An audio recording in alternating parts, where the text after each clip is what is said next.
Hey, good afternoon. Hello, everyone. Just wanted to go over a interesting theory that I have.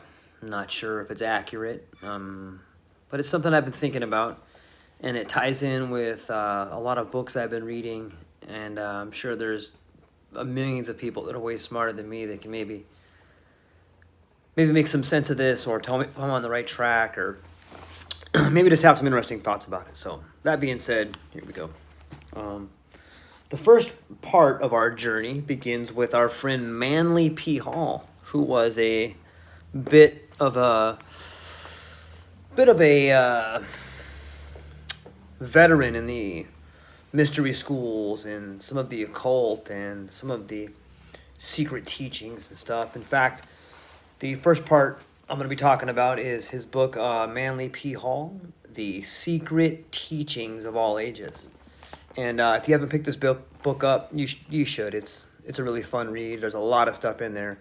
I'm working my way through, but I find myself constantly having to stop and just put my hand on my head and be like, "What? Really? Is this true? Is this really true?" And then I gotta stop and go and do research, and it's fun. I really like it, and I really enjoy it. And I'm mystified by the mystery schools and ancient knowledge and all that. So that being said, there was a particular part that made me stop and do an experiment, and I'm going to do it with you guys. So let me just go ahead and kind of paraphrase what he was talking about and set up the experiment, and then we'll do it together. So he's talking about the Druids, and a little excerpt from the book is the Druids were priests and physicians, curing by magnetism and charging amulets with their fluidic influence. Their universal remedies were mistletoe and serpent's eggs because these substances attract the astral light in special manner. The progress of magnetism will someday reveal to us the absorbing properties of mistletoe. Here's the next part that we're going to move on. We shall then understand the secret of those spongy growths which drew the unused virtues of plants and become surcharged with tinctures and savors. Mushrooms, truffles, gall on trees, and the different kinds of mistletoe will be employed with understanding by a medical science, which will be new because it is old, but one must not move quicker than science, which precedes that it may advance the further. So I thought that part was fascinating. When he's talking about, first off, magnetism, healing with magnetism, and then he talks about how one day man will rediscover the healing power of magnetism, especially in mushrooms, truffles, gall on trees. I thought it was interesting because I recently read a study from Johns Hopkins, which probably a lot of you have read the same study. It talks about how they're currently using psilocybin mushrooms to, help people with dementia, PTSD, and people that have had strokes, people coping with coming to terms at the end of their life. And when I read the passage in this book from Manly P. Hall, and it just said one day science will re-again discover the healing power of these particular plants. I had to go back and reread the Johns Hopkins work, and it just blew me away because for so long some of these things have been taboo or not, for whatever reason, they've been classified as like a Schedule 1. Like that means that there's absolutely zero potential for help. And now that they're using them at Johns Hopkins, some of the best doctors in the world are using these substances to help. And the way they're doing it, the way that they're trying to understand the results, like it's clear that once they've talked to the patients who've had PTSD, that they can see a dramatic change in their behavior after one session. And if if you're curious about that, you can go to maps.org and look up some of that research, or just John Hopkins. And what I found super interesting is the way, not only are they monitoring it through behaviorism, but they'll put them in like an fMRI, which is the magnetic resonance. And so that got me thinking. I looked at the pictures, and I looked at the images that they show the brain on mushrooms, and they show the magnetic resonating images, and parts of the brain are just lit up like a Christmas tree. There's my Christmas tree. It's not lit up right now, but so I got to thinking, what is it about? How does a fMRI monitor the brain? And how does that work? So I looked it up, and I guess the M in fMRI stands for the magnetic part, and what it does is it measures the magnetism of the nuclei in hydrogen, and then a hydrogen nuclei. So the magnetism of hydrogen nuclei. And so I said, wow, I guess, the more activated the brain is, the more blood rushes to that part of the brain, whether it's the frontal lobe, or the, maybe Broca's area, or I'm sorry, Broca's area on the left-hand side, I believe. And in the fMRI, it just shows the brain lighting up in different areas. And if there's more blood in the area, there's more water, there's more hemoglobin, there's more hydrogen nuclei for the magnetic resonance to pick up. So I thought a cool experiment would be to, actually grab a magnet, and I think I have one. Just bear with me here. I have one here, this fancy dance, just a little small magnet. And I thought, can you replicate the little blurb that we had in Manly P. Hall's in his book, The Secret Teachings of All Ages? And let's give it a whirl. So let me set down my phone right over here, and you can see that if we take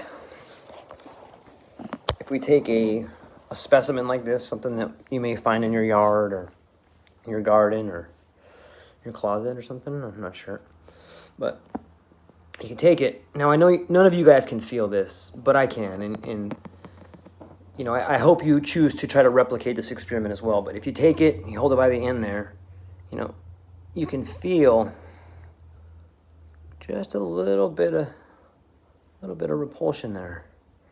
I'm sorry, a little bit of repulsion there. It's slight, but it's there. You can definitely feel it. It's not as powerful as if you had two magnets, push them together. But, you can definitely feel that there's something there. It's just a slight repulsion. So I'm not sure if we go off of what the fMRI is, maybe that is measuring the hydrogen nuclei, the hydrogen nucleus, the molecules in the nucleus, I guess. But I thought it was fascinating. And what does that mean if you take foods that are high in hydrogen, or does that mean that the more blood, obviously that means the more blood flow that goes to the brain, the more you can measure it. But what if we're eating a diet that's high in these magnetic molecules, these magnetic, like obviously vegetables seem to be higher, and it kind of gets back to our diet, which, and here we go, I'm going off the deep end here, which would take us to Terence McKenna's idea of the mutagenic diet, being the stoned ape theory, how we moved out of the savannah in a rush for a ever dwindling food source. We decided to try new things, and we came upon these mushrooms that helped expand the size of our brain. I believe Paul Stamets has recently brought up the stoned ape theory, and is kind of putting it back out for people to redigest. And I hope that there's I mean, Lord knows there's a lot of people smarter than me, and I hope people can revisit that. I think that there's maybe some substance to it, and I think just the way that it's helping people at John Hopkins and helping some of our veterans, deal with things better and maybe even repairing actual brain damage. It's fascinating. So that's the first book that we talked about was Manly P. Hall's, and I want to kind of just meander down this pathway of plausibility, if you will, and move forward with this theme of magnetism and consciousness and tie the first book to some other books I read. And so in my previous videos, I spoke a bit about Julian Jaynes' origin of, or breakdown of the bicameral mind. He makes the claim that about 3,000 years ago, we weren't really conscious. We had the corresponding parts of Broca's area and Wernicke's area on the opposite side of the brain. He believes that let me just kind of paraphrase a little bit more from what I've written down on my notes here. It says, Jaynes suggests that the right hemisphere's lack of language capacity is because it used to be used for something else. Specifically, it was the source of admonitory images funneled to the speech centers on the left side of the brain.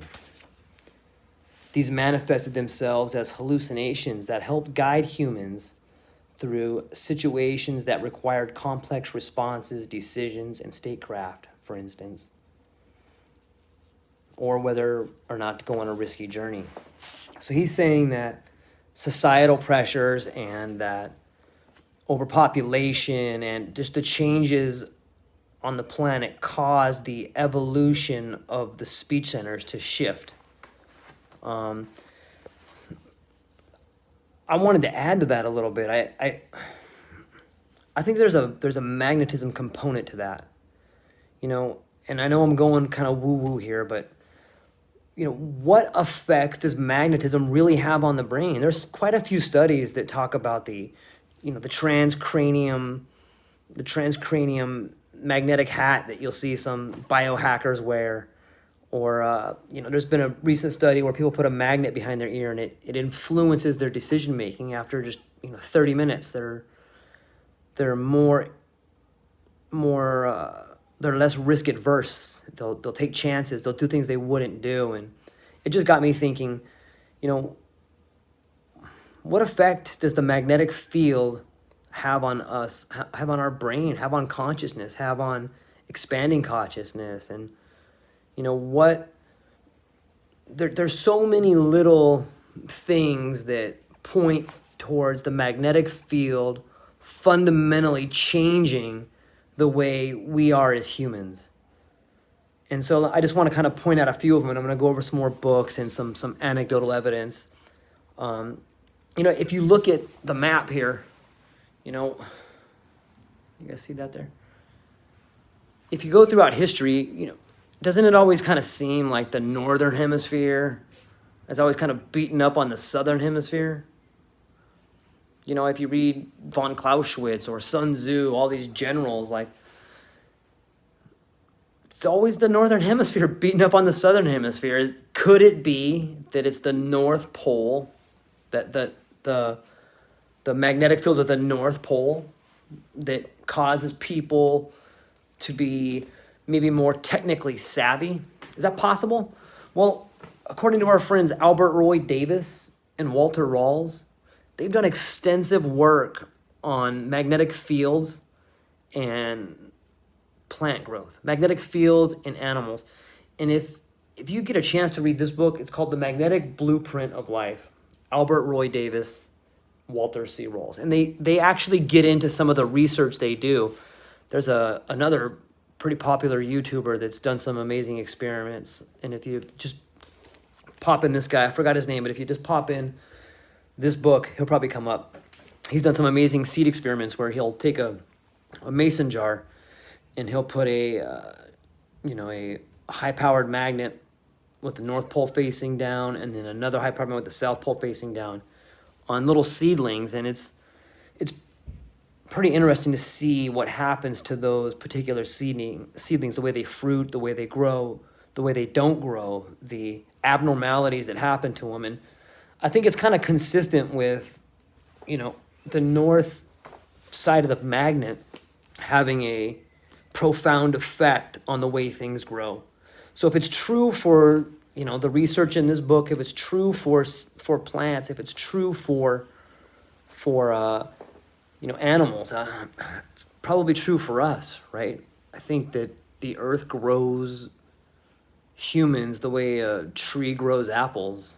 So that's another book that you might want to check out, and just kind of adds to my theory about how magnetism tends to, shape our consciousness, shape our language maybe.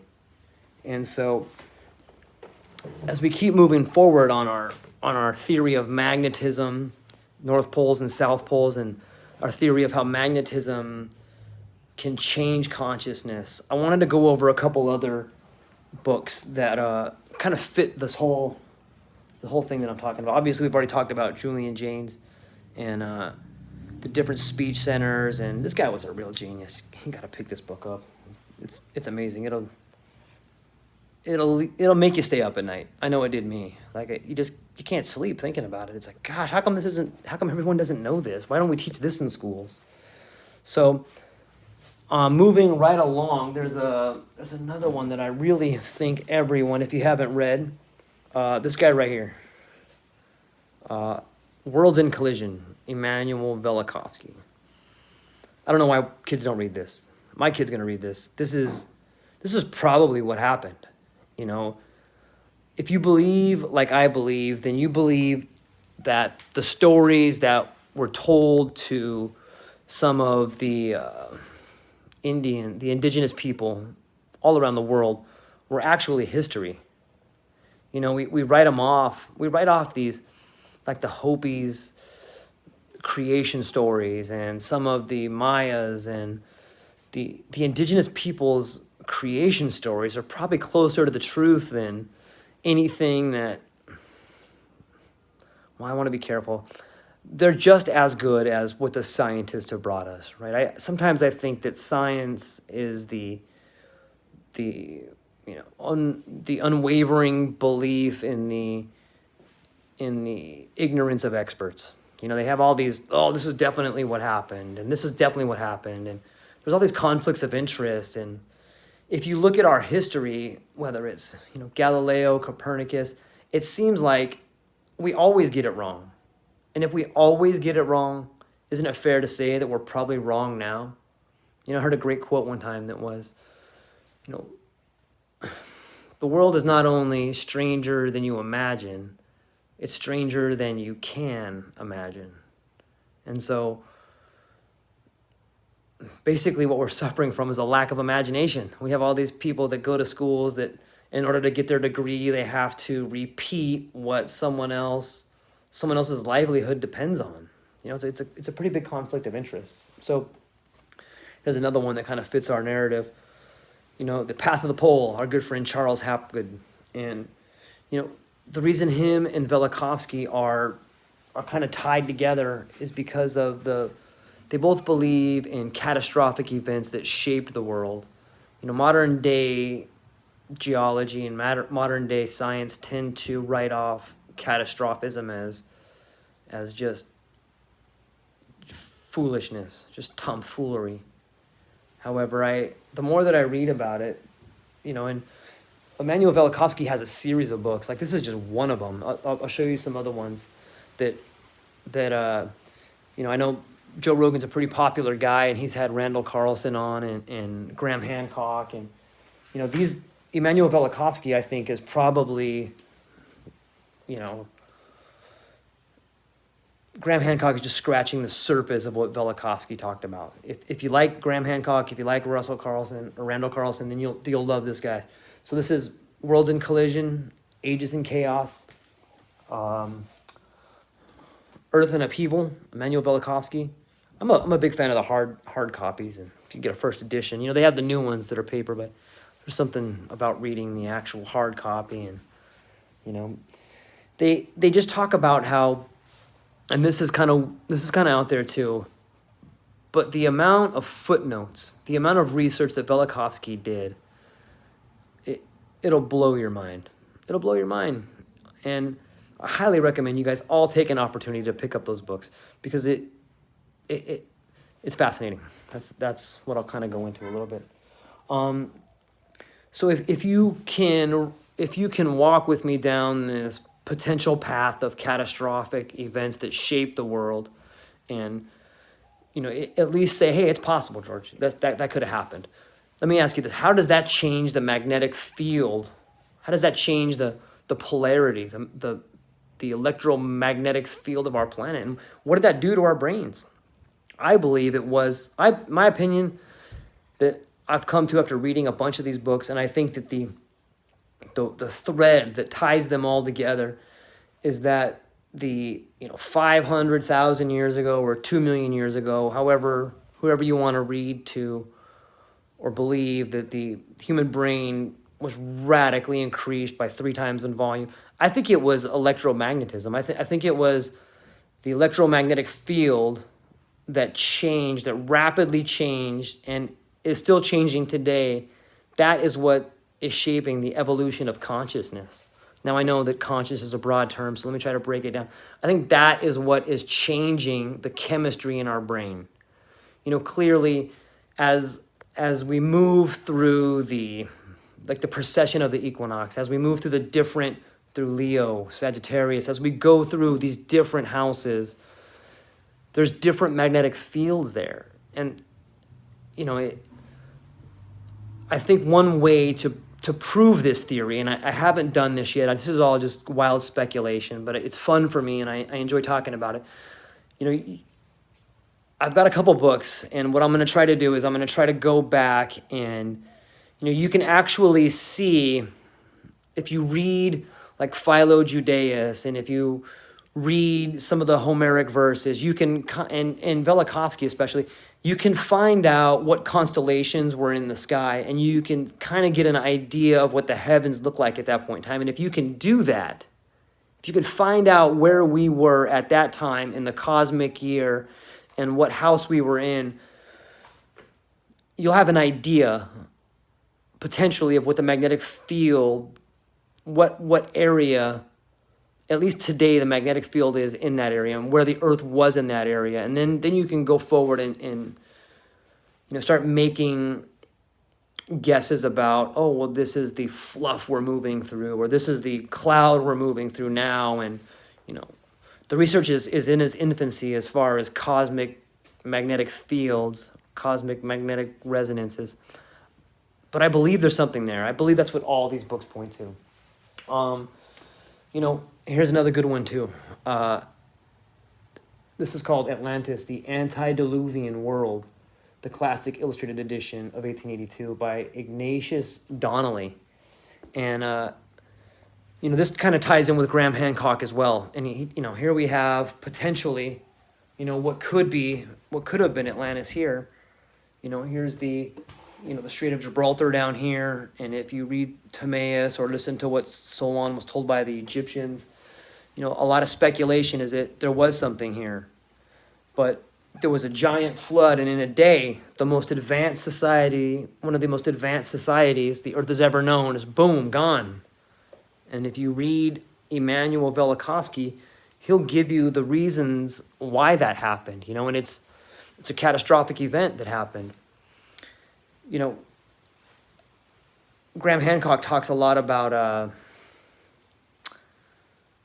the pyramids and some of the hieroglyphics on the pyramids, and he talks about Göbekli Tepe and Quetzalcoatl, and there's always one part that I'm thinking of right now is that on all the pyramids there's this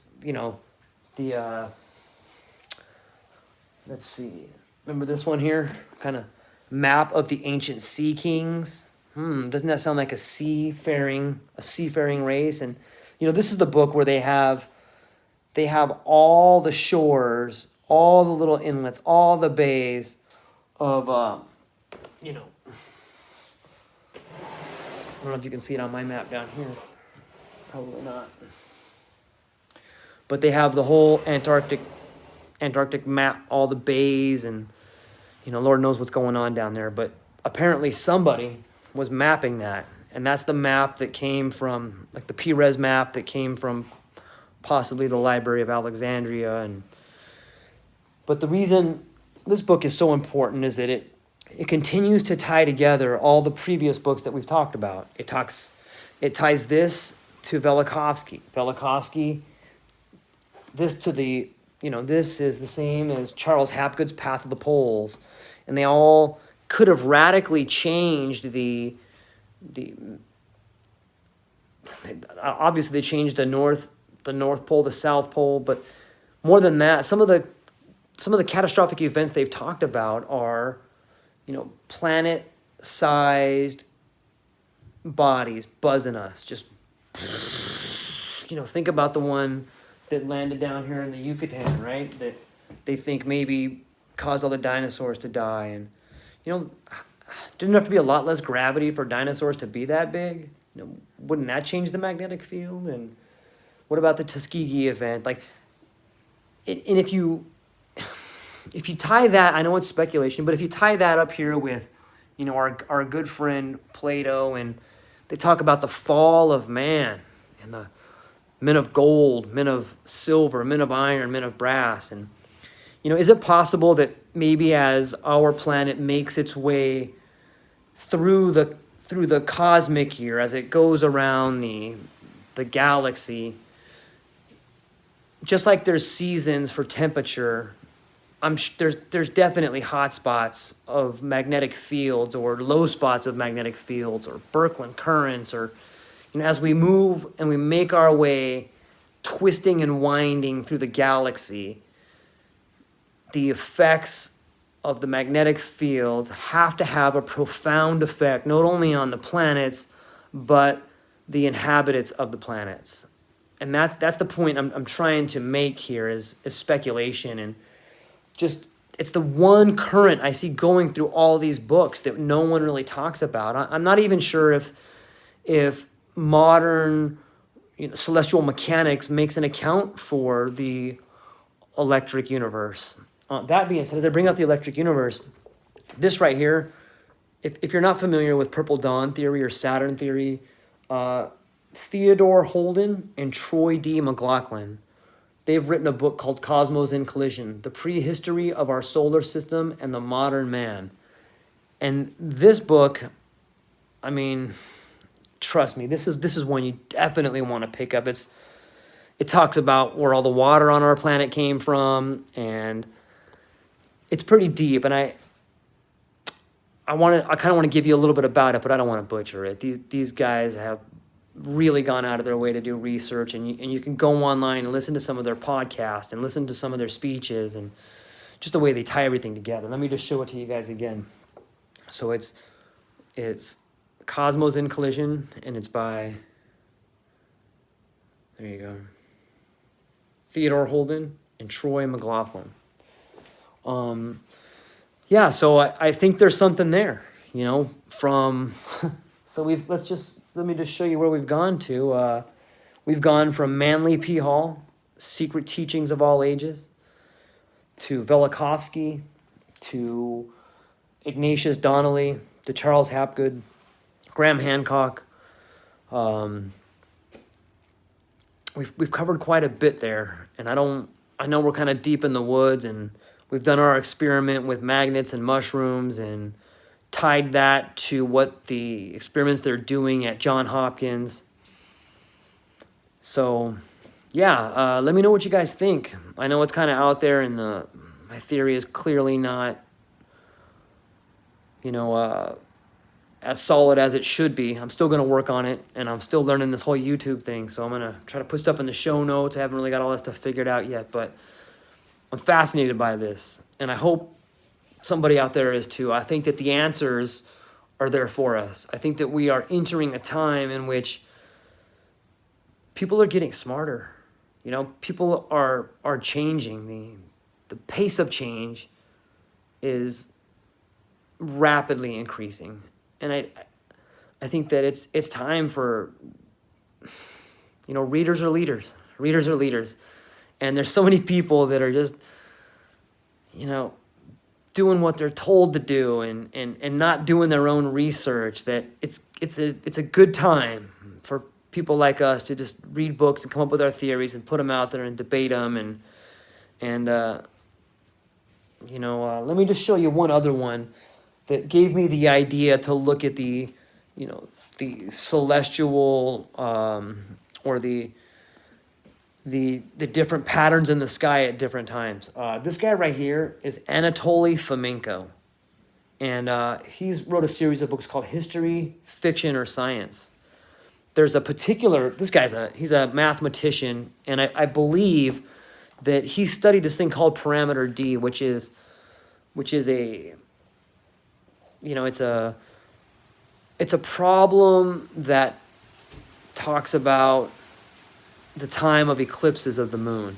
And if you read Anatoly Fomenko's History, Fiction, or Science, Volume 1, he'll go into, and he will elucidate. He will back up with facts, and he will go into some reasons why the timeline that we currently work under is got a lot of holes in it. It's hard to beat a Russian mathematician. Those guys are that's where some of the greatest minds have come from. So yeah, anyways, let me know what you guys think.